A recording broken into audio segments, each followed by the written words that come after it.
since the Hamas attack that killed 1,200 people and where hostages were taken. As South Africa, we have condemned this attack. In response, Israel embarked on an act of collective punishment in its assault on the people of Gaza.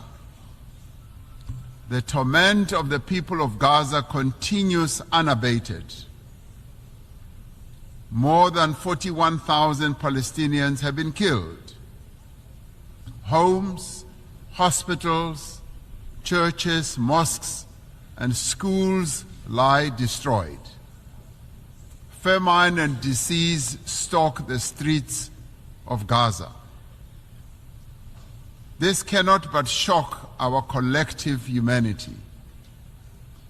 The violence the Palestinian people are being subjected to is a grim continuation of more than half a century of apartheid that has been perpetrated against Palestinians by Israel. We South Africans know what apartheid looks like. We lived through apartheid. We suffered and died under apartheid. We will not remain silent and watch as apartheid is perpetrated against others.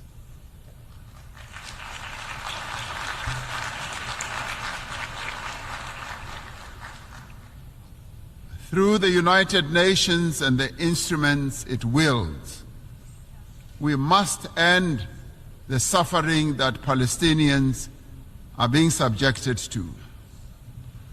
We are called upon to uphold the principles of the UN Charter and to uphold consistently and in their entirety the fundamental tenets of international law.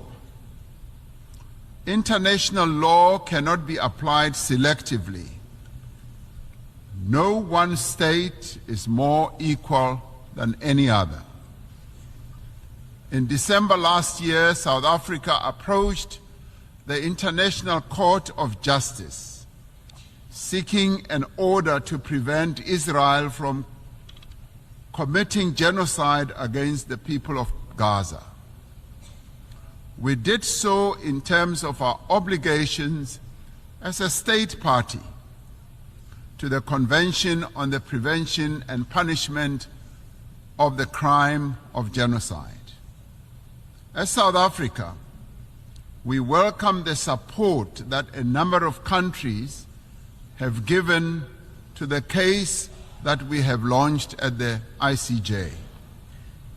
The ICJ's orders make it clear that there is a plausible case of genocide against the people of Gaza. They further make it clear that states must also act to prevent genocide by Israel and to ensure that they are not themselves party to the violation of the Genocide Convention by aiding or assisting in the commission of genocide. We reiterate our call for an immediate ceasefire and for the release of all hostages. The only lasting solution is the establishment of a Palestinian state, a state that will exist side by side with Israel, with East Jerusalem as its capital. Our moral conscience further demands that we exert every effort to bring peace also to other countries, especially the eastern part of the Democratic Republic of the Congo, to Sudan, to Ukraine, and other parts of the African continent. We must realize the aspirations of the people of Western Sahara to self-determination. Achieving and maintaining peace and security requires the collective will of the community of nations gathered here. It requires that the UN Security Council should be a more representative body and inclusive. 78 years since its formation, the structure of the United Nations Security Council remains largely unchanged. Africa and its 1.4 billion people remain excluded from its key decision-making structures. This cannot continue. The Security Council has not fulfilled its mandate to maintain international peace and security. The UN Security Council must be reformed as a matter of agency.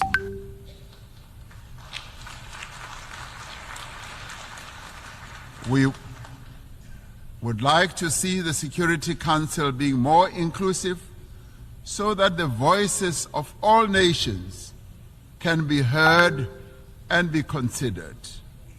It cannot remain an exclusive club of just 5 nations to the exclusion of the many nations in the world.